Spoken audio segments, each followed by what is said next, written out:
guys, kembali lagi bersama aku di vlog edukasi. Jadi perkenalkan, nama aku Nimade Cynthia Indrayani dengan NIM 2212021027.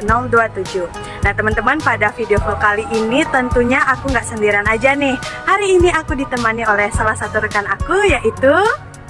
Halo semuanya, perkenalkan nama aku Nilo Reina Premayanti dengan NIM 2212021015. Jadi pada video kali ini aku dan Cynthia akan membuat vlog mengenai pembahasan yang sangat menarik, yaitu mengenai perkembangan peserta didik. Nah teman-teman, seperti yang sudah kita ketahui bahwasanya perkembangan peserta didik ini bertujuan untuk melatih kemampuan kita sebagai seorang peserta didik dalam memahami hakikat perkembangan serta pertumbuhannya yang dimulai dari usia dini, sekolah dasar, menengah hingga dewasa. Nah, perkembangan peserta didik itu dapat kita bagi menjadi 4 ranah utama, yaitu yang pertama perkembangan fisik, perkembangan intelektual yang terdiri dari kognitif dan bahasa, emosi, dan juga sosial. Nah, benar banget tuh Reina, tapi aku yakin nih, kita sebagai seorang peserta didik, utamanya juga sebagai seorang remaja, di mana remaja itu dikenal dengan pola pikirnya yang masih labil.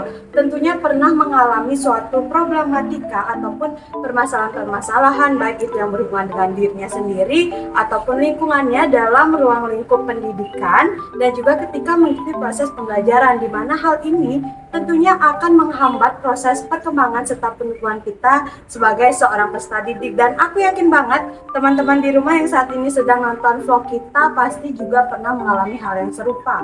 Setuju banget nih Sin. Tapi tenang aja teman-teman, masalah-masalah itu tentu saja bisa kita atasi.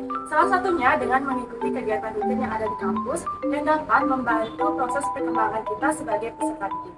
Nah, penasaran kan kegiatan rutin apa saja yang dapat membantu kita untuk melatih perkembangan peserta didik kita? So without further ado, let's watch our video. Oh boy.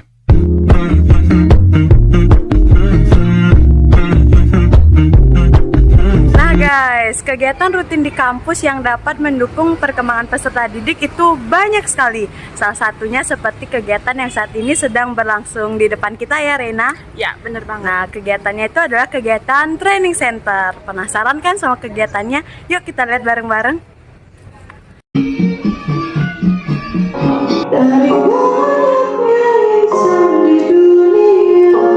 Training Center merupakan salah satu kegiatan rutin di kampus yang menyediakan sejumlah kegiatan yang dapat dipilih oleh peserta didik sesuai dengan kebutuhan, potensi, bakat, dan minat mereka yang bertujuan untuk membantu pengembangan minat serta bakat peserta didik.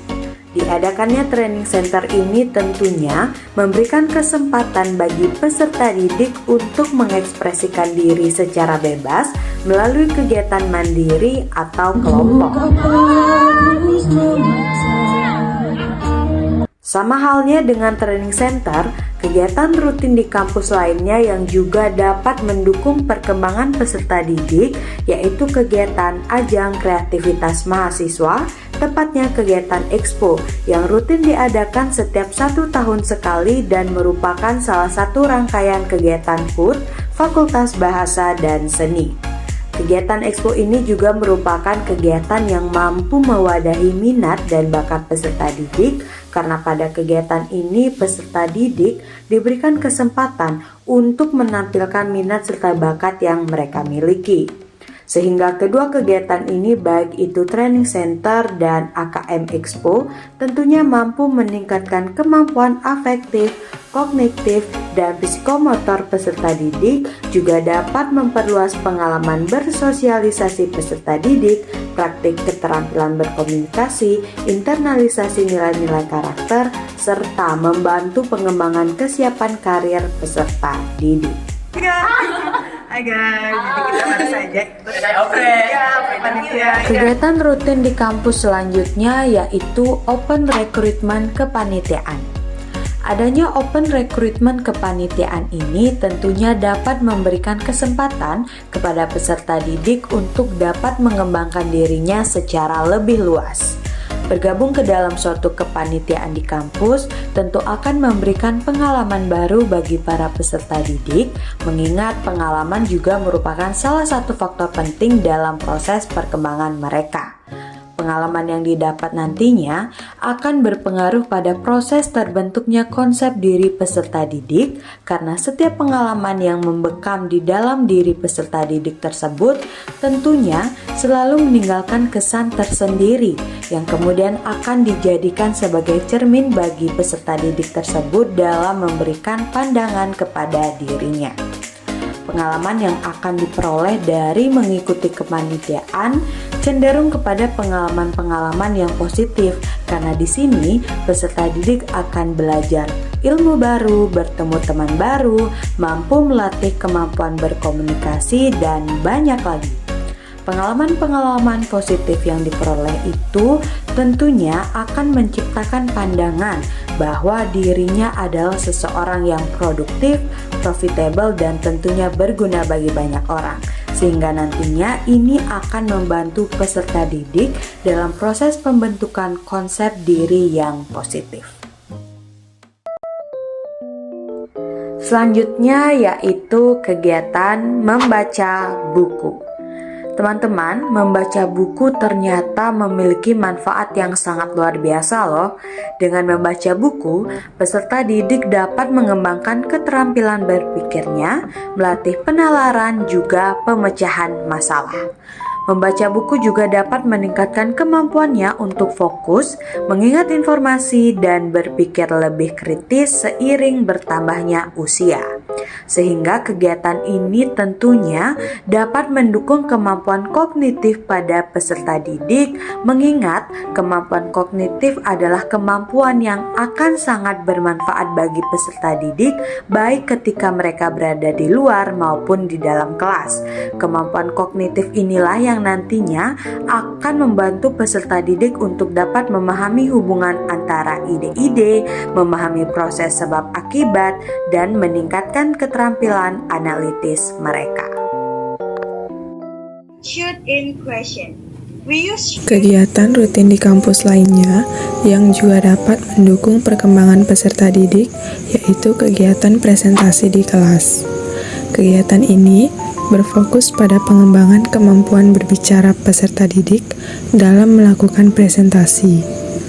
Manfaat dijalankannya metode presentasi dalam pembelajaran yaitu melatih diri peserta didik agar mempunyai rasa percaya diri berbicara di depan banyak audiens, memiliki kemampuan berbahasa yang baik dan benar, memiliki wawasan keilmuan yang luas, dan melatih keberanian peserta didik untuk menyampaikan gagasan atau ide, serta peserta didik dapat meningkatkan pengetahuan dan kemampuan menghadapi pertanyaan-pertanyaan yang diberikan oleh peserta didik lain, sehingga pada akhirnya peserta didik menjadi lebih aktif dalam mengikuti proses pembelajaran.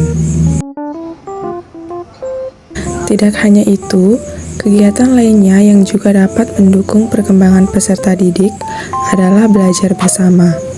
Dengan belajar bersama, peserta didik akan lebih cepat menyelesaikan permasalahan yang dihadapi dalam proses pembelajaran. Karena memiliki pikiran dan kemampuan yang berbeda-beda, peserta didik juga dapat saling bantu dan bertukar ilmu yang tentunya hal ini tidak dapat dilakukan apabila belajar secara individu. Selain untuk menyelesaikan permasalahan dengan lebih cepat, belajar bersama juga dapat mengasah skill komunikasi dan kerjasama peserta didik. Dengan terbiasa belajar bersama, secara otomatis peserta didik akan diasah bagaimana cara menyampaikan ide dan gagasan, mendengarkan pendapat teman yang sedang berbicara, dan juga bekerja sama saling bantu untuk menyelesaikan permasalahan. Nah teman-teman, jadi itu dia beberapa kegiatan rutin di kampus yang dapat mendukung perkembangan peserta didik. Nah teman-teman dapat dilihat di sini ya bahwa kegiatan-kegiatan tersebut mampu memenuhi dan juga meningkatkan 4 ranah utama perkembangan peserta didik, mencakup kemampuan intelektual, emosi, sosial, dan juga kemampuan fisiknya. Nah jadi teman-teman, kita sebagai peserta didik tentunya harus aktif ya dalam mengikuti kegiatan-kegiatan tersebut.